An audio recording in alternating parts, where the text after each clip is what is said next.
¿Qué tal? ¿Cómo están? Sean muy bienvenidos a una edición más de Conclusiones. Soy Rafael Romo. En esta ocasión, en ausencia de su titular, Fernando del Rincón, tenemos que empezar una vez más con Bolivia. ¿Por qué? Bueno, porque la situación, cuando uno piensa que empieza a vislumbrarse alguna muestra de que podría empezar a controlarse, sucede algo más que nos indica que no solamente no se está acercando la hora de que se estabilice la situación, sino que está empeorando. Les voy a dar una palabra: Cochabamba. Este día ha sido un día bastante volátil en esta ciudad bastión de la oposición boliviana. Y por eso quiero pedirles que a partir de este momento me acompañen utilizando la etiqueta numeral Concluelex Vol 14, Vol de Bolivia, por supuesto. Recuerden que recibo todos sus comentarios a mi cuenta en Twitter, es @RafaelRomo CNN, y comenzamos con información de último minuto.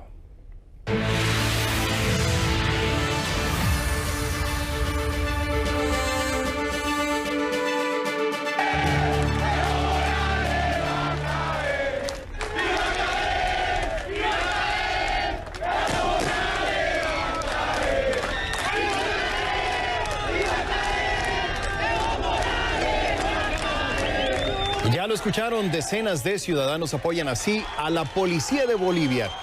Y es que en Cochabamba, donde fueron tomadas estas imágenes, en Tarija, en Chuquisaca y en Santa Cruz hay efectivos amotinados. Eso es lo que dicen ellos, eso es lo que dice la oposición. ¿Qué dice el gobierno? Bueno, el Comando General de la Policía del país prefiere decir que están acuartelados.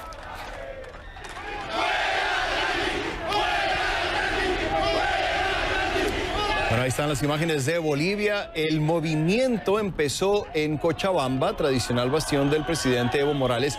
Allí la unidad táctica de operaciones se rebeló. Pidieron la renuncia del comandante departamental Raúl Grandi, quien ya fue relevado del cargo por Jaime Edwin Zurita. En un primer momento, el Comando General de la Policía dijo que la situación en Cochabamba era un tema aislado, pero eso no es lo que reportan los medios locales. Desde el Ministerio de Defensa esperan que el mando de la policía pueda controlar la situación, como informó el titular de Defensa, Javier Zabaleta. Escuchemos. Confiamos en que en este momento el comandante de la policía pueda reflexionar a los policías que por alguna razón se han amotinado, y estamos seguros de que la policía va a continuar cumpliendo su labor constitucional, que es dar el resguardo a la ciudad. A ver, por si no quedó claro, estamos hablando de departamentos de policía en diferentes ciudades que se supone que tendrían la instrucción de repeler o por lo menos controlar las protestas. Esos departamentos de policía, esos oficiales, están del lado ahora de la oposición, o por lo menos es lo que muestran las imágenes, bastantes imágenes que nos han llegado desde Bolivia. Y en La Paz está Gloria Carrasco monitoreando esta situación que una vez más se vuelve volátil. Gloria, ¿qué tal? ¿Cómo está la situación ahí en La Paz? Te escucho, buenas noches. Buenas noches, Rafael. Como tú bien dices, ha sido una jornada de muchas novedades en lo que significa el tema político y social en Bolivia.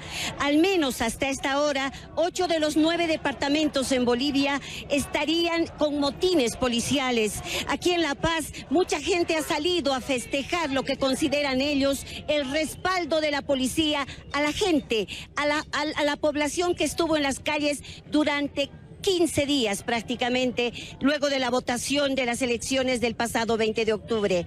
Estamos aquí con esta gente que está festejando de alguna manera ese respaldo que consideran han recibido de la policía boliviana.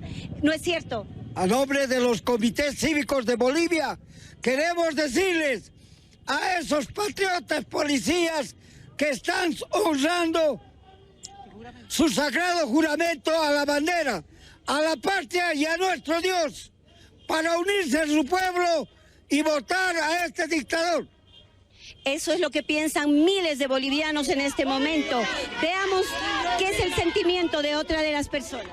Muy buenas noches, gracias por estar primeramente en nuestro país, que nos ven todos los televidentes a nivel mundial. Prácticamente festejando también los motines que se están dando en los diferentes departamentos de todo nuestro querido Bolivia, de nuestra querida patria, y más aún un voto de aplauso a todos los jóvenes presentes luchando por la democracia. Muchas gracias. Ese es el sentimiento, Rafael. Más temprano habló el ministro del sector para poder explicar un poco de lo... El ministro de Defensa, Javier Zabaleta, era el que explicaba un poco las razones de esta situación, pero dio una explicación muy interesante respecto a lo que significa la posibilidad de la salida de las Fuerzas Armadas a la calle. Esto decía el titular de Defensa. En primera instancia yo quiero dejar en claro de que el presidente Evo Morales y nuestro gobierno han dado una orden estricta a las Fuerzas Armadas que bajo ninguna circunstancia no va a haber ni un acuartelamiento ni una operación en calles de ninguna ciudad.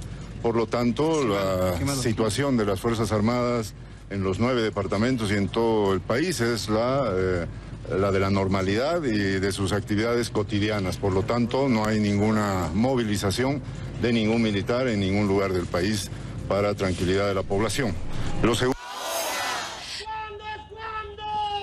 Rafael, para que las Fuerzas Armadas salgan a la calle, la orden expresa tiene que ser firmada a través de un decreto por el presidente Evo Morales. Una situación que de alguna manera modifica lo que fue el escenario el año 2003, cuando el expresidente Sánchez de Lozada tuvo que renunciar y a raíz de un enfrentamiento muy cruel en la ciudad del Alto que dejó un saldo de 64 muertos. Él ordenó que salgan las Fuerzas Armadas, pero no fue una orden escrita como debe ser ahora. Al parecer, esa situación también tiene que darse, pues los bolivianos están esperando de alguna manera una solución al conflicto, pero una solución pacífica, una solución en la que los bolivianos no vayan más a sufrir la posibilidad de perder a sus hijos o a sus familiares. Ese es el informe desde Bolivia y en La Paz específicamente, Rafael. Gracias, Gloria Carrasco, reportando en vivo desde ese lugar, rodeada de miembros de la oposición que están celebrando de cierta forma. Gracias, Gloria. Hasta una nueva oportunidad. En Cochabamba, quiero conectar ahora con Gustavo Carri. Él es periodista de la red ATV, quien ha estado siguiendo algunas de las movilizaciones que se han dado durante todo el día. Bienvenido, gracias por estar con nosotros, Gustavo. Quiero empezar preguntándote cómo está la situación y cuáles son algunas de las escenas que te ha tocado ver, de lo que te ha tocado ser testigo. Gustavo, buenas noches. Adelante, te escucho. Buenas noches, Rafael Romo. Muchas gracias por darme la oportunidad de narrar los hechos que hicieron noticia en Cochabamba, la tercera ciudad más importante y con mayor población después de La Paz y Santa Cruz de la Sierra en Bolivia, que tuvo como epicentro de la noticia a los efectivos policiales que a las 17 horas, hora local, se amotinaron en el cuartel de la Unidad Táctica de Operaciones Policiales, ondearon la bandera de Bolivia y mostraron carteles de rechazo a los resultados de las elecciones nacionales. Inmediatamente conocida esta información, la ciudadanía cochabambina festejó esta noticia y se concentró en exteriores de esta unidad policial, donde posteriormente instalaron un cerco alrededor de la plaza principal, el lugar donde se encuentra el comando departamental de la policía de Cochabamba, esto ante el rumor de la salida de efectivos militares en las calles. A pesar de que el gobierno, lo hemos escuchado, ha negado este extremo, a esta hora de la noche, estos ciudadanos, cientos de personas, continúan en vigilia en las calles del centro de la ciudad de Cochabamba, específicamente en exteriores de la Unidad Táctica de Operaciones Policiales, lugar donde se ha originado el primero de estos motines policiales que después se han desencadenado en diferentes departamentos, en diferentes ciudades de Cochabamba. En las afueras de los cuarteles militares, también la ciudadanía ha instalado diferentes vigilias que continúan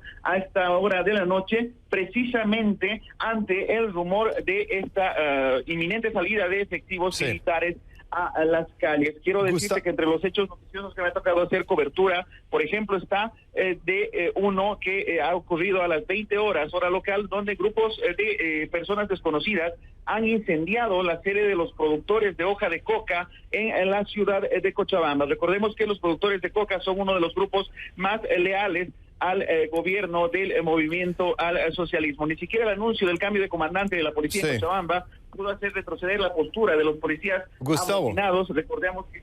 Sí, adelante. Gustavo, ¿nos puedes decir qué fue lo que provocó que los policías se amotinaran? ¿Hubo algún evento, algún suceso en particular que provocara que dejaran por un momento sus labores, se subieran, como estamos viendo en las imágenes, a las azoteas de esos edificios? ¿Qué fue lo que pasó? Bueno, básicamente los efectivos policiales que han brindado escuetas declaraciones a los diferentes medios de comunicación que han llegado hasta el lugar, ellos señalaban que básicamente su descontento tiene que ver, por un lado, con los resultados de las elecciones nacionales celebradas hace algunos días en Cochabamba. Nosotros hemos visto hay imágenes, hay diferentes fotografías que incluso muestran a los efectivos policiales con el rostro cubierto, pero portando carteles que dan a conocer este descontento. Y por el otro lado, se tiene también conocimiento por parte de efectivos policiales que existiría un descontento con algunas determinaciones del jefe policial Raúl Grandi, el comandante departamental de la policía en Cochabamba, por aparentemente y supuestamente, y según ellos, parcializarse a la hora de, hacer las intervenciones en las calles de Cochabamba, y teniendo Gustavo, en cuenta de que... sí. Gustavo, nada más para que quede bien claro para toda nuestra audiencia, no solamente en Bolivia, sino en el resto de América Latina y Estados Unidos, ¿es la primera vez que sucede, correcto? ¿O has visto antes que policías se amotinen en Cochabamba o en alguna otra parte de Bolivia? Bueno, hubo un evento hace bastantes años que tuvo que ver con un grupo de efectivos policiales de una dependencia que se llamaba Orden y Seguridad, que básicamente han protagonizado un motín, aunque con características completamente diferentes, exigiendo básicamente ingresar al escalafón de la policía boliviana. Pero es la primera vez desde las elecciones del 20 de octubre, entonces, que se ve esto, Gustavo. Exactamente, aunque de manera extraoficial muchos policías ya hace bastante tiempo a través de redes sociales y cadenas de WhatsApp, por ejemplo, ellos daban a conocer su descontento con algunas determinaciones del jefe policial en Cochabamba, Raúl Grandi. Bien, gracias Gustavo Carri, periodista de ATV, nos acompañaba en la vía telefónica. Gracias Gustavo por ese reporte. El presidente del Comité Pro Santa Cruz, Luis Fernando Camacho, se refirió a estos hechos en Twitter bajo las etiquetas Movamos Bolivia, Bolivia Unida y Ahora o Nunca. Aseguró que pronto saldrá el amanecer. No estamos, dice, derrocando a un gobierno, estamos liberando a toda una nación. Y en otro mensaje aseguró, la policía será parte de la historia de su nación y de la libertad del pueblo boliviano. Vamos a ver el momento en el que los policías de Tarija se amotinan apoyados por decenas de ciudadanos al grito de nadie se rinde, nadie se cansa. Veamos las imágenes.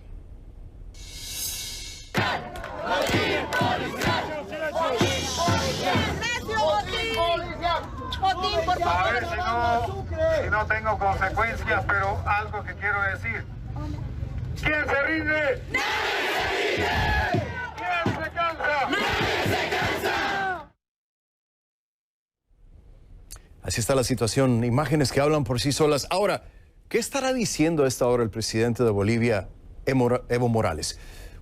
¿Qué se siente, presidente? Le preguntaban una vez a Morales que le paguen con la misma moneda. Era el año 2013 y Evo Morales ya despertaba indignación entre los bolivianos al dar las primeras muestras de aferrarse al poder. En una entrevista realizada aquí en Atlanta para CNN, el presidente no solamente le indignó esa pregunta, también me pidió que le tuviera respeto cuando le pregunté si era un líder autoritario. Me recuerda esta situación, señor presidente, cuando usted como líder de los cocaleros encabezó un bloqueo por 40 días. ¿Cómo se siente usted eso sucedió en el Chapare, si no me equivoco? Exageras, perdón. ¿Cuántos días fueron? 30 días. 30 días, muy bien, 30 días. ¿Qué siente usted ahora como presidente de Bolivia que le paguen con la misma moneda? Mira que alguien me preguntará eso, porque está hablando con CNN y que se diga, voy a escuchar en CNN. ¿Sabe? Quiere mi lucha, no solamente para un sector social, era por dignidad y soberanía. No solamente era por la hoja de coca, no era por un salario, era, repito, dignidad y soberanía. Creo que la pregunta de fondo aquí es si el fin justifica los medios. Si el fin se considera legítimo, se vale recurrir a la violencia, se vale bloquear caminos. Usted lo hizo, ahora lo están haciendo ellos. Entonces... Mira, escúcheme, nunca nosotros afectamos instituciones del Estado, nunca, jamás, dígame. Pero en esta movilización de la COP han decidido tomar aeropuertos. Estamos hablando, por ejemplo, de legisladores como Rebeca Delgado, que pertenece precisamente a su propio partido, al Movimiento al Socialismo. Ella dijo, no me opongo a la reelección de Evo Morales, a lo que me opongo es al autoritarismo y discrecionalidad que viola la Constitución. ¿Es usted un presidente autoritario? Dígame, ¿autoritario de qué?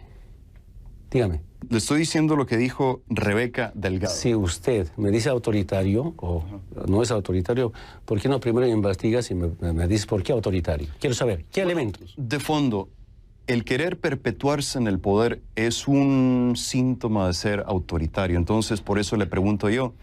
Y, de nuevo, la pregunta no venía de mí. La crítica viene de Rebeca Delgado, que es alguien que pertenece a su propio partido, presidente. La reelección ahora es constitucional. ¿De dónde se inventa que ir a una reelección basada en la Constitución es perpetuarse? Por favor, yo le pido, controle sus lenguajes y sus preguntas. Bueno, valga decir que la entrevista no terminó bien. Morales cortó la entrevista intempestivamente y se fue sin despedirse, no sin antes calificarme de ser, y cito, un periodista del imperio. Hay que recordar que está a punto de cumplir 14 años en el poder. Ya regresamos con Bolivia. Proceso viciado. Surgen nuevas denuncias que ponen en duda el cómputo electoral oficial. Y también México. La comunidad de Barón despide a las víctimas de la masacre de este sábado y mantiene la exigencia de que se haga justicia. Regresamos con más aquí en Conclusiones.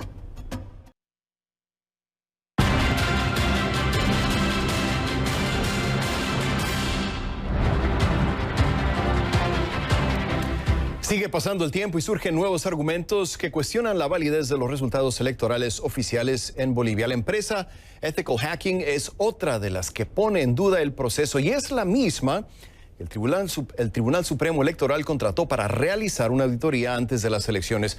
El gerente general Álvaro Andrade aseguró este jueves que justo antes de la elección, su empresa informó a la sala plena del Tribunal Supremo Electoral de Bolivia que el software del sistema de transmisión de resultados electorales preliminares, conocido como TREP, era inseguro. Según argumentó, el TREP tiene errores de programación que deberían haberse solucionado hace tiempo. Y Ethical Hacking pone ejemplos. La empresa dice que no puede certificar la integridad del software del código fuente, ya que denuncian que sufrió varias alteraciones de las que ellos no fueron partícipes. En cuanto a la interrupción del TREP, la compañía indica que en ese tiempo se redirigió todo el tráfico a un servidor externo que ellos no podían monitorear. Lo mismo ocurre con las denuncias de alteración manual de las bases de datos del TREP y de cómputo. En consecuencia, la empresa sostiene que el proceso electoral pierde toda credibilidad al violarse el protocolo de seguridad. La gerencia de Ethical Hacking es muy clara en su conclusión, que reproducimos de forma literal. Aquí cito.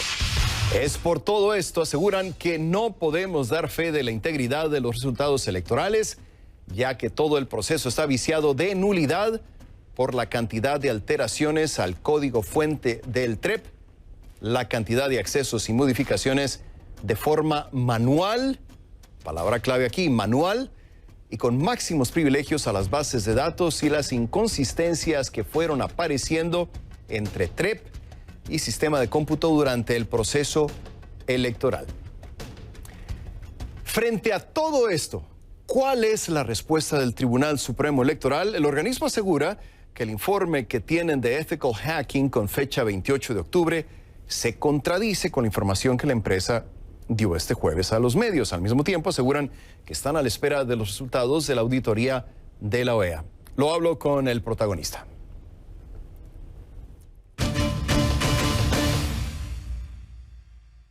Y le doy la bienvenida a Conclusiones a Álvaro Andrade. Él es gerente general de Ethical Hacking Consultores.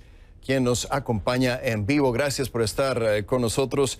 Álvaro, para empezar, el informe que la empresa Ethical Hacking entregó el TSE al 30 de octubre de este 2019 contradice la información que brindó a los medios de comunicación la noche de este jueves 7 de noviembre. Es lo que dice el comunicado que tengo aquí en mis manos, que ha publicado la Autoridad Electoral de Bolivia.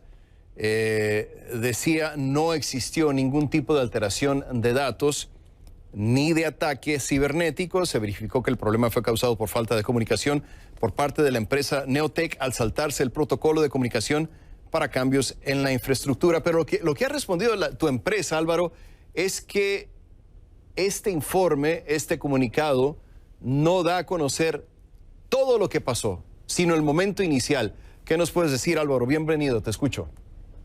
Rafael, un placer estar en tu programa. Muchas gracias por el espacio. Tal como lo dijimos ahora y también como hicimos llegar a la OEA, todo es un tema de timeline, de la línea de tiempo. De un informe de 83 páginas, tomaron solamente una página, 2 párrafos, donde en efecto indicamos que no hubo ataque, que todo estaba bien. Eso fue el momento en que el TREP se cortó por la redirección de todo el tráfico que comentaste hace un momento.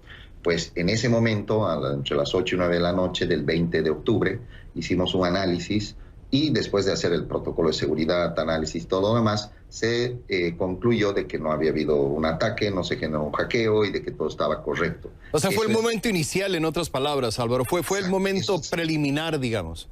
Correcto, eso fue al 20, y está en la página 65, al 20 de octubre entre las 8 y 9 de la noche. Luego existen 66, 67, 68 sí, hasta la página 83. Ahora, Álvaro, ¿me podrías...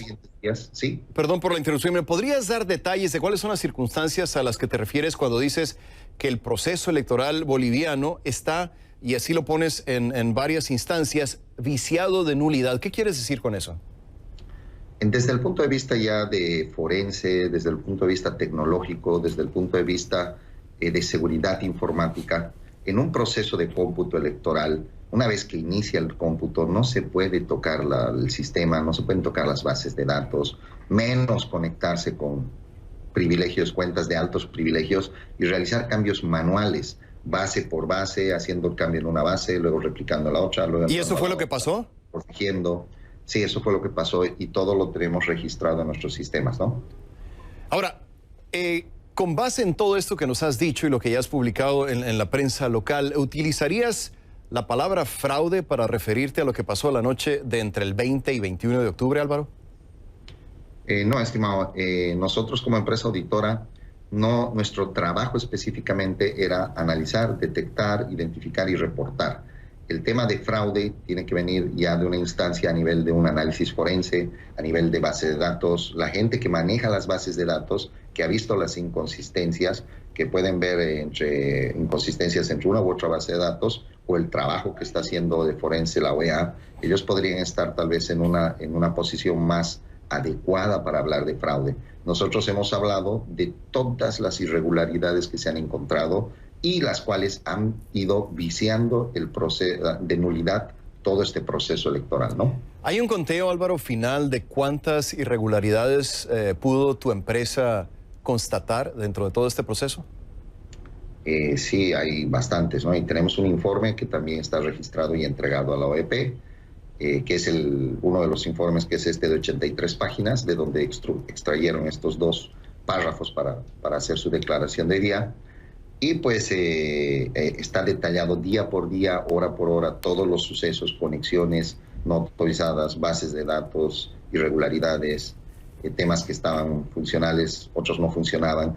Lo más raro es que se hicieron pruebas durante semanas y todo funcionó perfecto, hasta el día de la elección. Ahora, para los que no estamos tenemos tanta profundidad de conocimientos cibernéticos, ¿podrías explicarlo en la forma más simple posible? ¿Qué fue exactamente lo que pasó con el software? Te entendía, me decías anteriormente, que empezó a manipularse una vez que había iniciado el proceso, pero yo entendía, y por lo que han dicho las autoridades electorales bolivianas, que era un proceso que estaba blindado, que no se podía hacer, que era prueba de todo fraude, pero lo que tú nos dices es, no pasó así como lo describen las autoridades. Pues sí, nosotros colocamos toda la parte de las medidas de seguridad de monitoreo para poder detectar cualquier mínimo cambio en la infraestructura, ¿no? A raíz de estos agentes, que fue una pelea bastante dura para poder instalar estos agentes, ya que la empresa Neotec no nos dejaba hacerlo al principio, pues a raíz de todas las vulnerabilidades que presentamos, fuimos mostrando la necesidad de poder de tener que monitorear la infraestructura a un nivel completo. Y ya cuando instalamos los agentes, estos agentes nos permitieron identificar este tipo de problemas y este tipo de irregularidades, que fue la primera vez que se puso una empresa auditora de contraparte de la empresa Neotec, ¿no? Que para que vea esto, porque ha habido ya elecciones anteriores donde se ha hecho todo esto y nunca se ha registrado nada, no ha salido nada, nadie sabe ni siquiera qué es lo que ha pasado con las anteriores elecciones, ¿no? Ahora, ¿quién tenía, Álvaro, en última instancia el control final sobre la transmisión de datos durante las elecciones, o bueno, después de que se emitieron todos los votos? A nivel del TREP lo administraba Neotec. Ellos tenían su propia nube en Amazon, ni siquiera teníamos acceso nosotros, aparte de los agentes, y la DNTIC, ¿no? Estuve viendo el reporte que has hecho disponible públicamente, que tiene casi 90 páginas, si no me equivoco, ¿no, Álvaro? Y dice que las autoridades electorales querían ver los resultados antes de que fueran publicados. Ahí está la primera señal de alarma desde mi perspectiva. Aparte de lo obvio, es decir, la posible interferencia, ¿cómo violaba esta exigencia el protocolo establecido para la publicación de datos y los sistemas que ustedes habían implementado para que no hubiera mano negra, por así decirlo, en el proceso?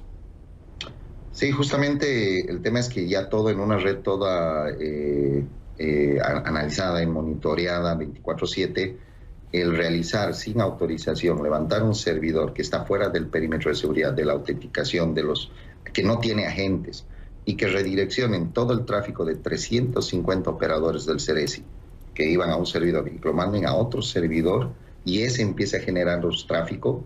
Eso es algo bastante crítico porque todas las peticiones que tenemos registradas eran de validaciones de actas, ¿no? Entonces eso es algo que rompe todo el protocolo de seguridad. Ahí se vio comprometido todo el protocolo de seguridad. Hay una parte que no nos ha quedado muy clara, Álvaro, y parte de la razón por la que queríamos platicar contigo directamente era porque esperábamos una respuesta a esto. Cuando ocurrió la interrupción de transmisión de datos, la primera forma como se describió fue que se cayó el sistema, pero durante la semana siguiente empezaron a surgir datos, informaciones de que no necesariamente se cayó el sistema porque hubo algún tipo de error en la implementación del problema, sino que pudo haber sido obra de la mano del hombre.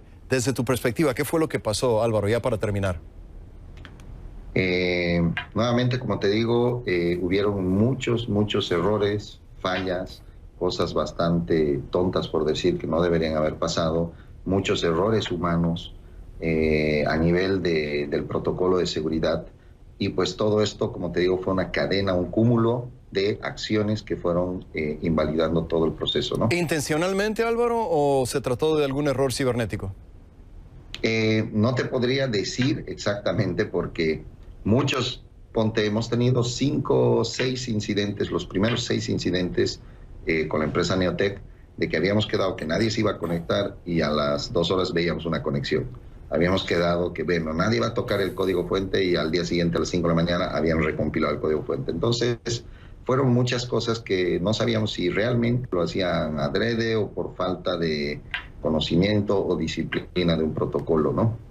Bien, te agradezco el contacto y tu tiempo. Álvaro Andrade, gerente general de Ethical Hacking, nos acompañaba en vivo. Gracias, Álvaro, y hasta la próxima oportunidad. Al regresar, familiares y amigos despiden a miembros de la familia Levarón asesinados en Sonora. Tendremos un reportaje especial de Gonzalo Alvarado. Volvemos. Recibo todos sus comentarios y opiniones a mi cuenta en Twitter, es @RafaelRomo. Regresamos enseguida con más aquí en Conclusiones. Les pido que a partir de este momento me acompañen utilizando la etiqueta numeral Conclufuneral Levarón. Recuerden que recibo todos sus comentarios a mi cuenta en Twitter, es @RafaelRomoCNN.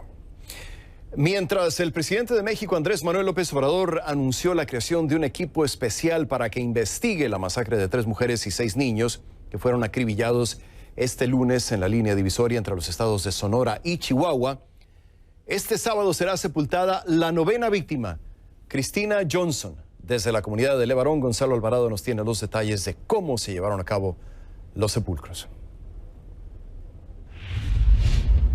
Con el sepulcro de Cristina Johnson este sábado aquí en la comunidad de Levarón, Chihuahua, es como concluye ya finalmente el sepelio de las 9 víctimas que fueron masacradas este lunes en la línea divisoria entre los estados de Sonora y Chihuahua. Una situación que, según el presidente Andrés Manuel López Obrador, ha designado un grupo especial para que se encargue de estudiar y de investigar este caso. El presidente Obrador dijo que estudiarán toda hipótesis hasta llegar a las últimas consecuencias y traer ante la justicia a los responsables de esta masacre. Mientras que este viernes se llegaron aquí los restos de Ronita María Miller y sus 4 hijos, donde fueron ya sepultados aquí en el panteón en el Levarón. Sus restos fueron traídos de la comunidad de La Mora, que están a unos 200 kilómetros al sureste aquí de la comunidad de Levarón, y ya finalmente descansan aquí en esta su comunidad, a la cual se dieron cita cientos de personas, no solamente aquí de esta comunidad, sino que también tenemos entendido que llegaron personas, familiares y amigos de la Unión Americana para darle el último adiós. Un evento que estuvo resguardado por elementos de seguridad de la Policía Federal, asegurando de que todo transcurriera sin ningún imprevisto, y así fue como se llevó. Una situación que para algunos miembros de esta familia ha motivado a que algunos de ellos regresen a Estados Unidos. Otros dicen que este es su país, aquí México es donde muchos de ellos han nacido. Sí, claro, hay unos pocos que sí, como cuando en el 2009, cuando el asesinato de Benjamín y Luis Carlos, hubo varios que sí salieron, fueron a Estados Unidos, pero poco a poco todos regresaron, ¿verdad? Entonces me imagino que con esta atrocidad sí va a haber personas que, en especial puede haber personas de La Mora que sí quieren ir y no quieren nada que ver con México ya, ¿verdad? Y los entiendo, ¿verdad? Generalmente la comunidad de Levarón, la comunidad de La Mora, no nos vamos a ir de México. Tenemos 100 años, tenemos varias generaciones de enraizamiento aquí la tierra nos aclama, ¿verdad? La familia Levarón, que esperan que el gobierno de México finalmente cumpla lo que ha dicho, que es llegar hasta las últimas consecuencias y traigan ante la justicia a los responsables. Gonzalo Alvarado, Levarón, Chihuahua, CNN. Al regresar de la pausa vamos a seguir tratando este tema de la violencia en el noroeste de México con mi siguiente invitado. Volvemos con más aquí en Conclusiones y con Juan Hernández, experto en relaciones entre México y Estados Unidos y asesor republicano. Al regresar de la pausa.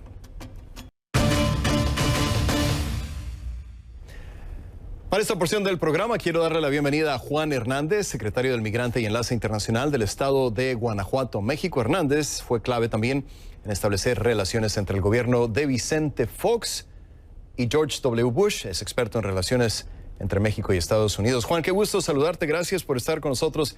Bienvenido a Conclusiones. Gracias, Rafael, por invitarme. Es un placer verte, aunque sea un poquito de lejos. Un momento difícil, Juan, para México una vez más.